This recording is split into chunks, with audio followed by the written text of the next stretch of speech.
मित्रों नमस्ते। हर बाधा का एक ही समाधान है, निरंतरता, बिना थके बढ़ते रहना।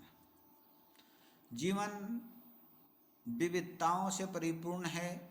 हम अनेक प्रकार की कामनाओं से युक्त जीवन जीते हैं।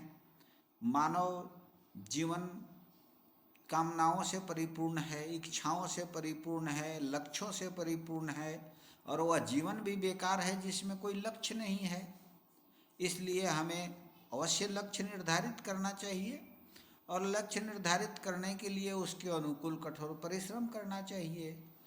और जब हम कठिन परिश्रम करते हैं तो लक्ष्य में आने वाली बाधाएं स्वतः समाप्त हो जाती हैं।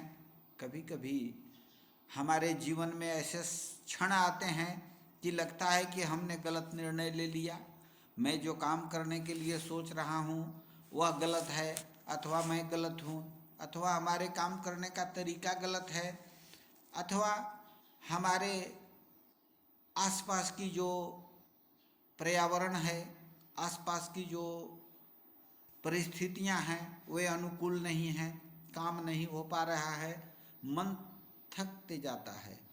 वही परीक्षा की घड़ी होती है। उसी थकान की दशा में हमें कठोर निर्णय लेना है, मन को उत्साहित करना है और बाधाओं को दूर करने के लिए लगे रहना है। अच्छे काम में अधिक बाधाएं आती हैं, बुरे काम आसानी से हो जाते हैं, उसमें कोई बाधाएं नहीं हैं। अगर आप सबसे आसान काम है गलत काम कर डालना, बहुत आसान होता है क्योंकि उसकी संभावनाएं नहीं रहती है, उसके प्रति कोई सचेत नहीं रहता है, उसमें किसी प्रकार की प्रतिस्पर्धा नहीं रहती है, उसके बारे में कोई सोचता नहीं है। आदमी बड़ी आसानी से गलत काम कर बैठता है, लेकिन उसके परिणाम कठोर होते हैं, कड़वे होते हैं, गलत होते हैं। और दुनिया में वह व्यक्ति जो गलत कार्यों के लिए प्रेरित होता है वह उपहास के पात्र बनता है। रावण आज भी जलाया जाता है।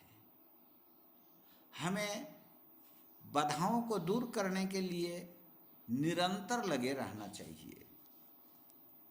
बड़े बड़े दुनिया में जो अनुसंधान हुए हैं, मानव जो मानवता के विकास के लिए अनेक प्रकार के संसाधन उपलब्ध किए हैं खोजों के द्वारा, उनमें अनेक प्रकार की बाधाएं आई, अनेकों विफलताएं हुई, लेकिन लगातार लगे रहने से सफलता मिली। अतः हम इतना ही कहेंगे कि बाधाओं का एक ही समाधान है, निरंतरता। आप सदा लगे रहें। धन्यवाद।